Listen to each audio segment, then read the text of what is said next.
barang-barang semua sudah terjual, tidak ada lagi yang dijual.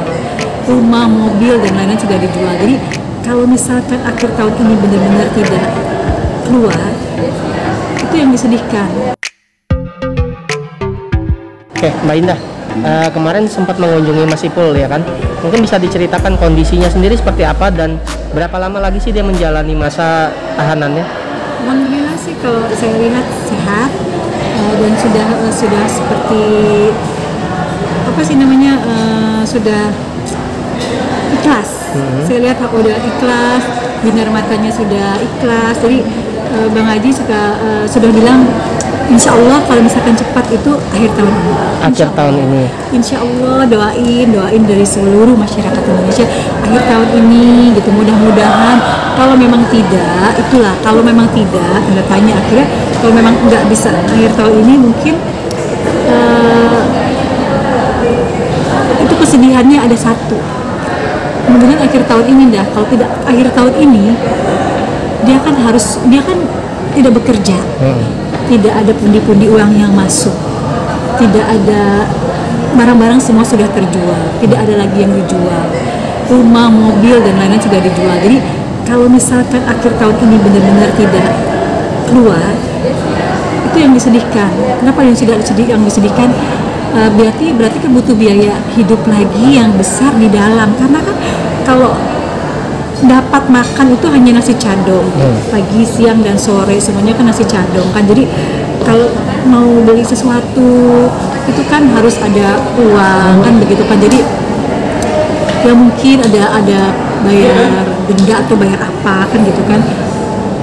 Terus Bang Haji juga masih ada beberapa karyawan yang memang tidak dirumahkan. Jadi dia bilang dibayar ya kekeluargaan. Jadi memang walaupun tidak mendapatkan pundi-pundi uang, tapi Bang Haji kan harus mengeluarkan uang. Jadi itu sebenarnya dilemanya di situ aja sih. Jadi dari mana uangnya itu saja. Kamu masih sering nggak sih Mbak dia cerita tiap malam itu sedih di dalam? Kalau sedih udah pasti, tapi kan keikhlasannya sudah ada. Keikhlasan maksudnya gini, oh ini memang cara Allah mungkin ya, ininya Allah mungkin. Kalau sedihnya sudah pasti ada. Sedihnya itu dia mungkin pernah bicara sama saya gini, Bang Haji saya sedang ada masalah. Terus di mana ya? Dia juga bilang ya dia ada masalah juga. Oh sorry bisa. Iya nggak apa-apa, nanti dipotong. Nggak, Bang Haji bilang kan aku curhat ke Bang Haji saya lagi ada masalah. Dia selalu menguatkan saya. Dia menguatkan saya seperti ini. Udah, lo ada masalah tapi lo di luar. Masih bisa sholat, masih bisa puasa, masih bisa jalan-jalan dalam arti kata masih bisa ketemu saudara, keluarga, masih bisa menghirup udara bebas. Saya di sini punya masalah, tapi saya terkungkung dengan berapa, maksudnya dengan hanya di situ saja. Jadi punya masalah, punya beban hidup, punya masalah hidup, tapi diselesaikan di dalam ruangan itu. Itu sahabat saya bilang gitu. Jadi saya dari situ saya selalu berpikir, saya agak bangkit. Ya sahabat saya aja tegar, masalah dia lebih besar dari masalah saya. Jadi saya berpikir itu menguatkan saya juga, gitu. Tidak seperti seorang Saiful Jamil yang awal-awal baru masuk. Kalau baru masuk kan saya melihat matanya kan beban banget ya, beban maksudnya seperti nggak terima itu di awal-awal. Tapi akhirnya sekarang sih saya lihat sudah ada keikhlasan di binar matanya, sudah ada ketenangan, walaupun sudah tidak punya rumah, sudah tidak punya mobil, mungkin tidak punya duit, tapi masih punya harapan. Saya selalu berharap mudah-mudahan sahabat saya keluar dari lapas, rezekinya lebih banyak lagi, karirnya lebih bagus lagi, lebih Allah mengangkat derajatnya lebih bagus lagi, gitu aja sih. Oke. Rumah dijual, mungkin bisa Mbak yang Mbak tahu rumah dijual tuh rumah yang mana ya yang dia jual? Sama mobil yang mana? Karena kan dia ada mobil yang Mercy ya itu. Mobilnya dua-duanya udah dijual. Mobilnya dua-duanya udah dijual. Rumah yang di Kelapa Gading juga kan udah dijual. Rumah di Kelapa Gading sudah dijual. Terus ya dia punya ruko juga sudah dijual. ketika jual ruko itu sudah beberapa bulan yang lalu ya, sudah beberapa bulan, sudah agak lama itu ruko pun sudah terjual. Jadi memang kasarannya bahwa hidupnya itu mulai dari nol.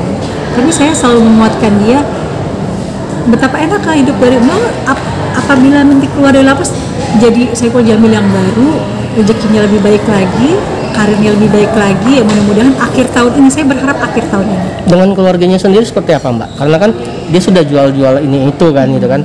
Memang tidak ada yang membantu keluarganya sendiri. Ya kebetulan kan sahabat saya ini tulang punggung.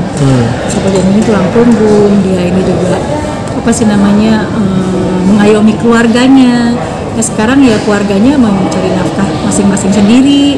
Tadinya kan kakaknya sebagai manajer kan seperti itu. Jadi Bang Haji juga kalau setiap ada dapat rezeki selalu berbagi sama keluarga. Ya sekarang mereka mengayomi keluarganya masing-masing gitu. Jadi pokoknya saya berharap akhir tahun ini bisa keluar dan keluarga juga, Bang Haji juga ya pengennya insya Allah saya jemput. Tapi diperhatiin sama keluarga nggak sih Mbak? Dalam konteks Kalau masalah keluarga pastilah, pasti banget.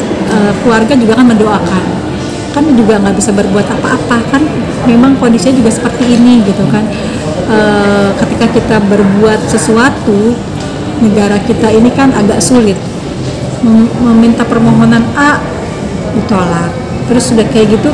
Ya udah sekarang keluarga saya dan Bang Haji Ipul cuma berpasrah diri sama Allah aja, menunggu keajaiban. apa ada keinginan apa lagi Mbak Bang Ipul ketika nantinya sudah keluar gitu? Keinginannya cuma satu, kalau pas keluar mau umroh, langsung umroh, insya Allah sih naik haji.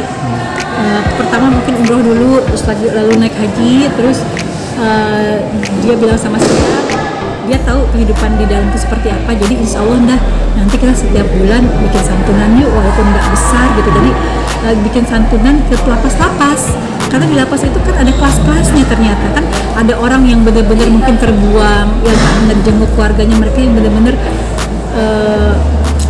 kasihan hidupnya, jadi keluarganya nggak ada, jadi dia kalau saya mau jenguk selalu bilang bawa makanannya yang agak banyak biar bisa berbagi. Jadi saya lihat selama di dalam jiwa kemanusiaannya Bang Haji itu luar biasa. Berarti dia masih berbagi juga ya di dalam? Banget, subhanallah, itu banget. Jadi dia itu kalau dapat makanan nggak makan sendiri, dia kan makannya sedikit. Dia senang puasa, makannya sedikit. Jadi dia selalu berbagi. Apapun yang dibawa sama teman-temannya atau dapat dari mana selalu berbagi.